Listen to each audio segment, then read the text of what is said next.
Nestled at the edge of the small town of Mill Creek, the Whispering Woods had always been shrouded in mystery.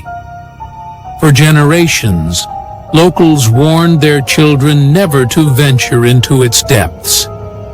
They spoke of strange sounds, flickering lights, and voices carried on the wind. Some said the trees themselves whispered secrets to those who dared to listen too closely.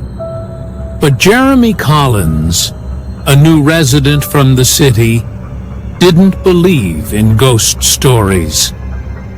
"Just old wives' tales," he scoffed as he locked his house and walked toward the woods one chilly autumn evening.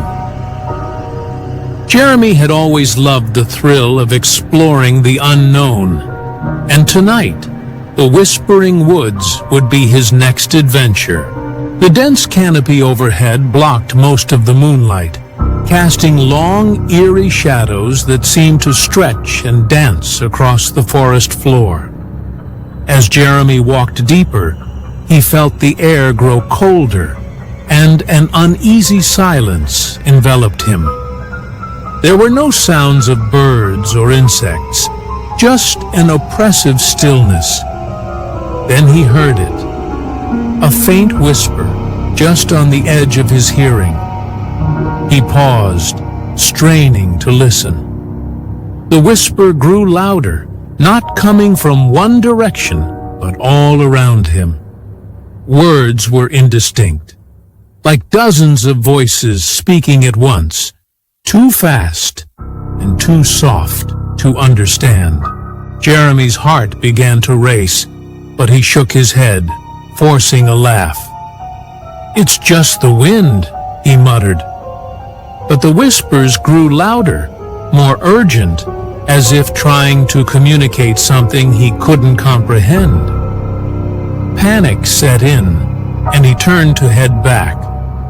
But the path had disappeared. The trees, now closer together than he remembered, seemed to have shifted, blocking his way. The whispers became a low chant, a steady murmur that filled the air with dread. Jeremy's breath quickened. He pulled out his phone, but there was no signal, and the flashlight flickered weakly, casting odd shadows that seemed to move on their own. Suddenly, he saw it. A figure in the distance, standing perfectly still among the trees. The figure was pale, almost translucent, with hollow eyes that seemed to stare straight into his soul. Jeremy's blood ran cold. He stumbled backward, tripping over roots, but when he looked up again, the figure had moved closer without making a sound. The whispers escalated into a cacophony of hissing voices, filling his ears, his mind. "Leave," they seemed to chant, or maybe stay. He couldn't tell. Jeremy turned and ran, branches clawing at his face and clothes. He ran faster than he'd ever run in his life, not daring to look back. The chanting grew louder, more insistent. Finally, he burst out of the woods, panting, heart pounding in his chest. He collapsed onto the cold, damp ground, his body trembling. Behind him, the forest was quiet again, the trees standing tall and still under the moonlight. He swore he would never enter those woods again.